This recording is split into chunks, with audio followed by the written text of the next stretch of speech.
Hi there, everybody. I'm Fred Thomas, and you are watching All Things Bike. And today we are speaking with Jon Mercer, the founder of video production company Key and Kitestring. Jon, welcome to the show. Thank you. Hey, well, tell us about your company and tell us what it does and the kind of products you make. Great. Yeah, so I started Key and Kitestring about four and a half years ago. And was founded with the intention of creating and supporting documentary and unscripted film and video projects. So I do a mix of long-form documentary and more sort of unscripted, kind of like branded content sort of things on the commercial side as well. Wow, good. Yeah, so I've worked with companies like CNN Films, Human Rights Watch, Boston Children's Hospital, Southern New Hampshire University. And then a wide range of independent projects also. That's fantastic. And how did you get started? Were you fascinated with cameras as a youth, or is it something that you stumbled into? I think, like a lot of people who are involved in documentary film, it was a pretty indirect path for me. So I started college as a biology major. Oh, yeah. I got about halfway through. I realized that I didn't really want to spend my life in a lab setting. So I kind of switched gears, redirected, and I ultimately graduated with an English degree. Right on, me too. Yeah, right? A good kind of multi-purpose start there. We can write, Right, it is helpful, it is helpful. And yeah, kind of along that process, I sort of got pulled into watching a lot of documentaries. That was, I think, there was a lot of newer films that were being made, things were more accessible.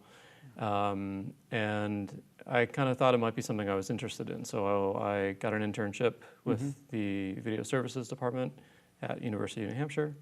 Things went pretty well, and I kind of interned my way into the field. Right.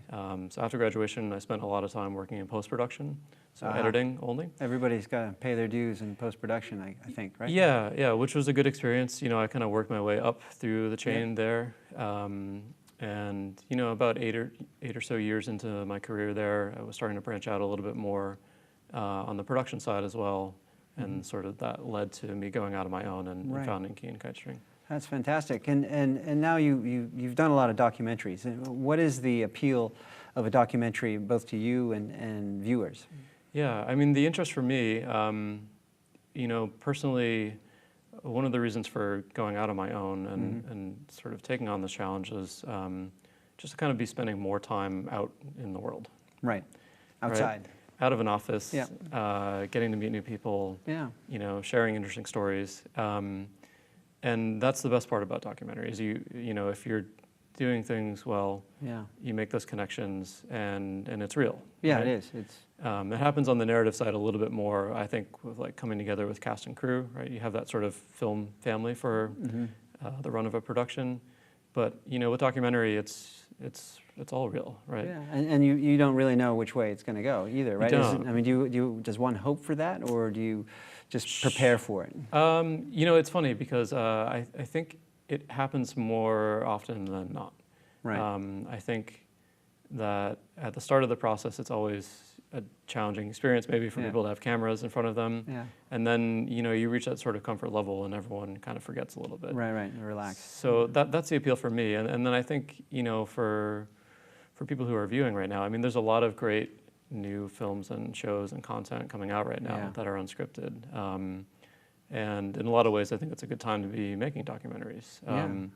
There's a huge audience that I think has sort of grown up and grown past reality TV. Yeah, that's right. They're looking for a little more substance. Yeah. And they're kind of coming over onto the film side. So you're seeing things that sort of cross over maybe to that middle point.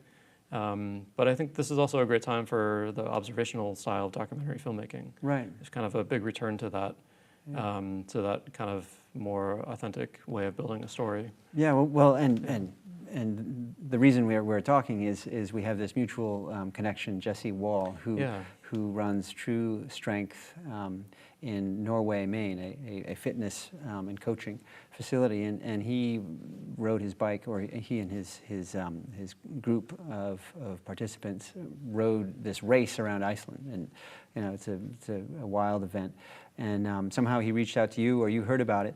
Just tell us about the connection, how you guys met, and Sure. how it all came together. So I was introduced to Jesse through some mutual friends, some people in the climbing community. We kind of found ourselves in a group of people who were looking for new activities and adventures and climbing partners.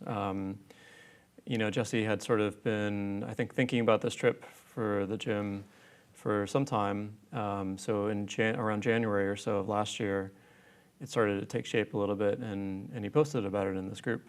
And he said, hey, I'm putting a team together. We're going to go do this race, this WOW Cyclothon. Yeah. It's a 72-hour race around the whole perimeter of Iceland. Right, nonstop. Nonstop. Yeah. Yep, 72 hours on the clock. Seems like something that might be cool to, do something photo-related or film-related. And I reached out to him right away because it seemed like the right combination of things that was going to be interesting. Wow. Well, were you surprised? I mean, was it more than you expected? It looks like it was a big deal, but what do you think? I think it was more than I expected all around, honestly. I thought so. The thing that's great about Jesse and the whole team is that they are very committed people. Yeah. Even though they're not professional athletes, their commitment level for taking on this challenge and even all of the logistics that go along with it. Yeah. Shipping over food and bikes and all this other stuff that you just you don't really come to mind when you first say let's go do a race. But I mean, on that commitment level, I think things escalated really quickly. The team got really serious. Right. They did a great job with their sponsors. Yeah. And then, I had some idea of what I was getting in for when the race began, but then you are dropped into the middle of it and you just... Yeah, well, tell us about that. I mean, I'm just trying to picture, it's hard enough to ride your bike around Iceland all day nonstop, rotating in and out. But you're in a car, trying to capture this thing with a camera, and you've got drone, you've got sound. Give us a sense of how you managed to capture the video that you did. Sure, yeah. So I guess let me break down the race strategy a little bit first, because that'll make a little more sense, I think. Absolutely, yeah. So the way that the team was doing this race, they're a 10-person team. The race is relay style, basically, so one person out on the course at a time. Right. You're allowed to sort of form alliances with teams as you go, so you can ride pace lines. Right. So basically the team had one chase vehicle, so a van, with all the bikes on a trailer, and then a 4-person riding team in there. And then the other rotation was in an RV, and they were following or at times... So recovering. That was kind of the recovery vehicle. Yeah, the chance to, get some hot food or drink. There were bunks in the back for people to crash. And then we had our separate media van, which was a partnership with Cozy Campers in Iceland. And it actually ended up being the perfect vehicle to film from because we had a sliding door at the side. We had a large glass roof panel that slid out on the top. Perfect. So it was... But did you have a driver? Or you must have had... So the crew was myself, camera person Dave Boulay, and a friend Rob Day, who was our driver/navigator. So three guys, right? 3 people, yep. Wow. And so one person would stay with Rob in the media vehicle and would sort of chase and catch riding footage. Occasionally catch an hour nap here and there. Yeah. And then the other person was in the chase van with the team. So 4 team members, 1 camera person, 1 to 2 bikes on the inside of the van, and then the rest of the bikes out on the trailer. I mean, and then how do you function in such tight quarters? And I mean, the light is always it's either gray or it's dusk or dawn, and I mean, it must have been technically a challenge. A lot of challenge, yeah. The great thing about the race is it takes place right after the summer solstice, so there is this great amount of daylight that's happening. It never goes full dark, but you do have these extended moments of sunrise and sunset, which are perfect. That's what you're looking for when you're filming, that's true, yeah. It's like the best time. That's the best light. The best light all the time, right? So in some ways that was great. Seasonally, Iceland is still pretty cold, or can be cold, and there was sort of intermittent rain off and on. So you're dealing with cloud cover, you're dealing with keeping equipment dry. And then you're also operating when you're in the van, in that tight space, so you're trying to manage yourself and your equipment And then also kind of be courteous to team members who are coming in off the road and they're tired and they might not necessarily want to deal with you. How do you feel? You know, yeah, exactly. Kind of exactly, right. Hey, well, we've got some video clips from the finished product. What's the title of the movie? So we're calling the film Sisu, which is it's actually a Finnish word, and it is more of a concept, I guess, than an actual translation. Okay. So the strength means the strength, it's strength, but it's kind of this quality of inner strength that you might draw on in moments of duress, or more of like an intestinal kind of fortitude. Right. All right. There you go. Well, that's great. So we've got I think we've got a trailer that summarizes the video, and let's take a quick look at that. Great.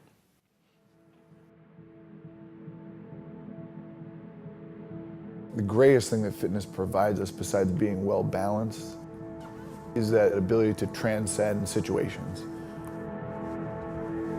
When we get to go outside and slow down and you're engaged in something greater than yourself, it invites that conversation. How do I practice this place of mindfulness? Like, how do I practice being present?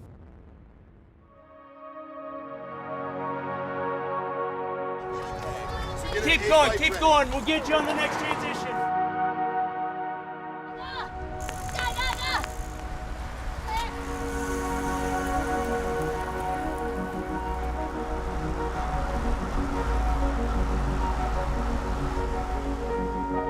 When we get out of our head and actually experience things just as truly as experience and not as consciousness, we're trying to lose our consciousness and just step into the river of humanity. And doing things with other people to that extremeness where you really lose self-consciousness, it's, I think, life-defining when those are the moments that you remember.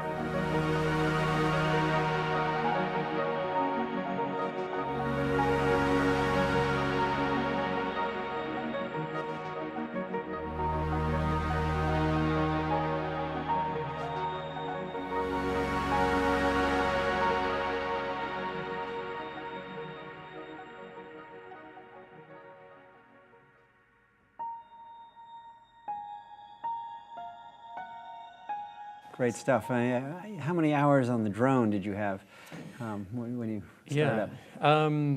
It's interesting. I think in a different scenario, in a different kind of budget, in a different working environment, there would have been a lot more of that. But surprisingly, pretty minimal hours. For me, I love the drone footage that we came away with, because I think it captures the expanse of that landscape, and you really can see how small you are moving against that. Yeah.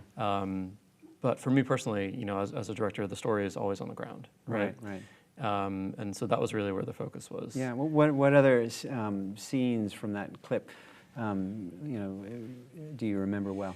Yeah, I think there's a great moment, that kind of sort of washed out in white shot of Katie biking down this dirt section. Yeah, that's right. And that was a really surreal moment, because we went up and over this Oxy Pass, which is kind of almost like the crux of the whole race, right?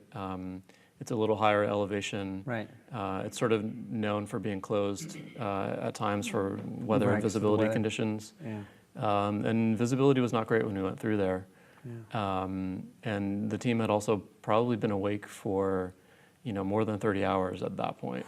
Wow. So not only are you sending a rider out into, really heavy, like low cloud cover, but there's an RV and there's a van with a trailer that has to go through there too. Yeah. And there was a moment where things were a little bit tense because visibility was so low. Sure. Yeah. But then you get up to the top, and the downhill is just absolutely beautiful. Yeah. And it was really just great to ride along and just watch like Katie out there, just like. You got a shot of her. It looks like you put the camera out of the door of the van. Yeah. And got a picture of her in her aero tuck as she did the descent. And I mean, was that difficult? Were they nervous, or were you nervous? Or? Sure. Yeah. I mean, all of those things, I guess. It was. It's definitely a little bit rugged to film it that way, because we were kind of out on the edge of the van, basically filming out of the slider. Right.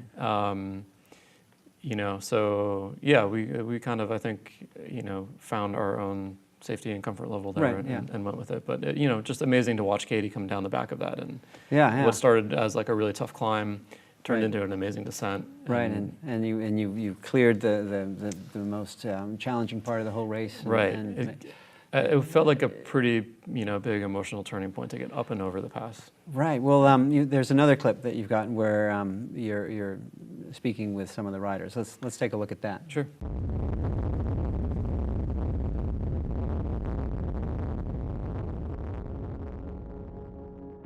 My dad and brother had started to do triathlons, and they were like, you should do it. They kept asking me to do it. I never wanted to do it.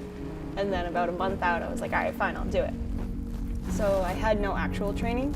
I just went into it. And the experience itself of doing that was amazing. How you doing? You want Hammer to jump on the bike for a little bit? Yeah. It's like I was crossing the finish line, and everyone is here reminding me, you know, the next 50 yards, you can do it. And it was hard as hell, but that was kind of when I realized that like there was something worth training for. I'd never really competed before. And that was when I realized I want to put the effort in to train. I decided that I wanted to take my own fitness a little bit more seriously and just see what I could do. That's the whole reason that this is fun, just to see what you can do. That was so beautiful. Oh, I bet. I didn't get to see much. Scott, when you get a chance, can you unhook my... Nice work, Katie. Nice work.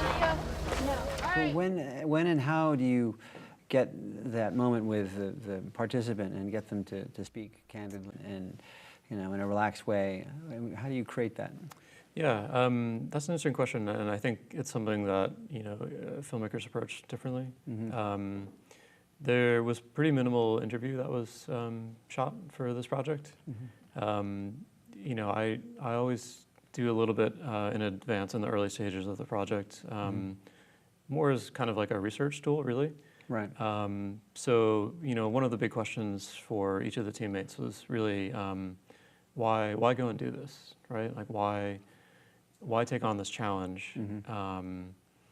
And you know, maybe what are some past examples of other challenges that you're going to draw on in the middle of this to sort of get you through it? Right.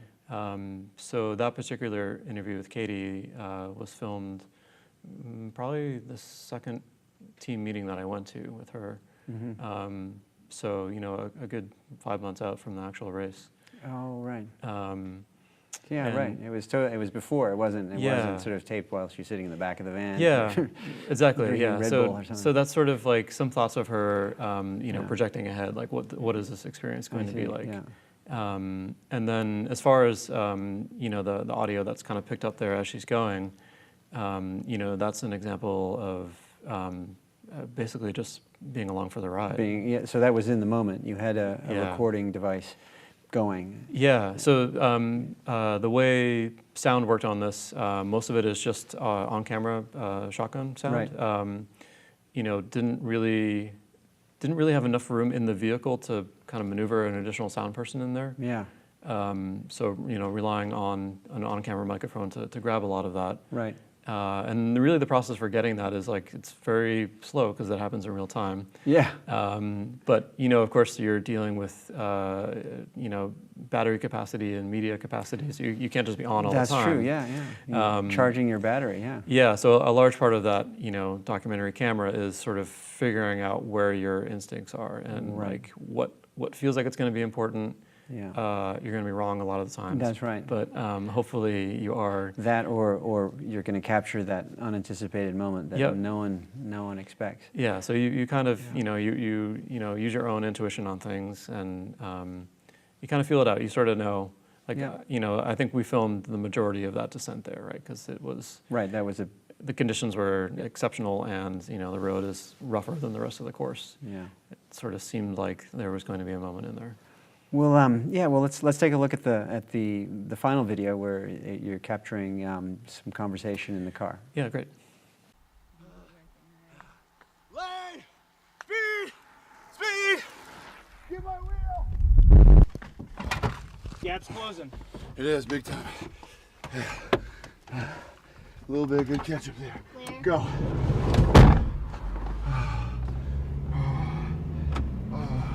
It's 1 minute. Spending a lot of money though. Yeah. Ooh. He's a bee rider? I believe so. Okay. We've been like pretty much on there. So if in this 2 hours I can catch him, we can work with him hopefully. Hope so. We're definitely catching him Yeah. quickly. Looking good, Jesse. Nice and strong.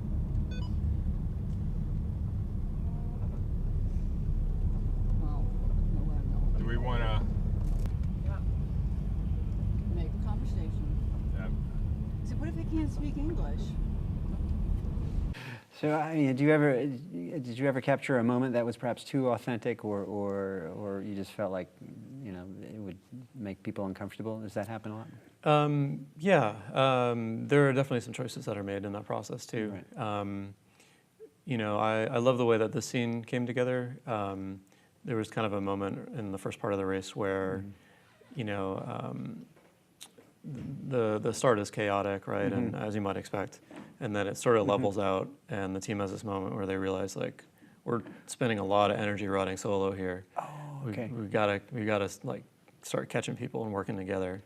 And then there's this moment where it happens, and you hear Hammer's voice there, like, you know, well, like, what if we can't actually communicate with them? What if they don't speak English? So you were catching up and you know, getting in a position where you could work with other riders. Yeah, that was like really one of the first moments where they were able to draft and start working together. Yeah.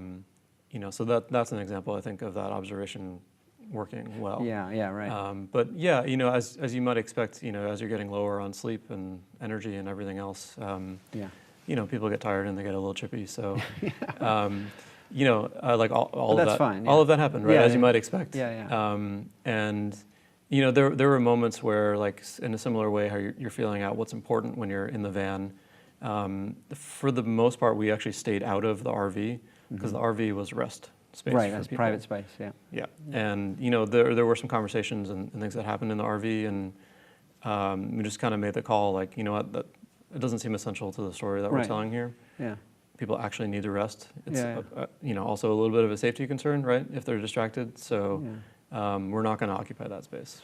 Yeah, well, I mean, it came together so well. I mean, we've only seen 3 minutes of it. How long is the completed movie? Yeah, so it's funny, when I initially set out to make this project and was talking to Jesse, we were thinking it was probably going to be about a half hour.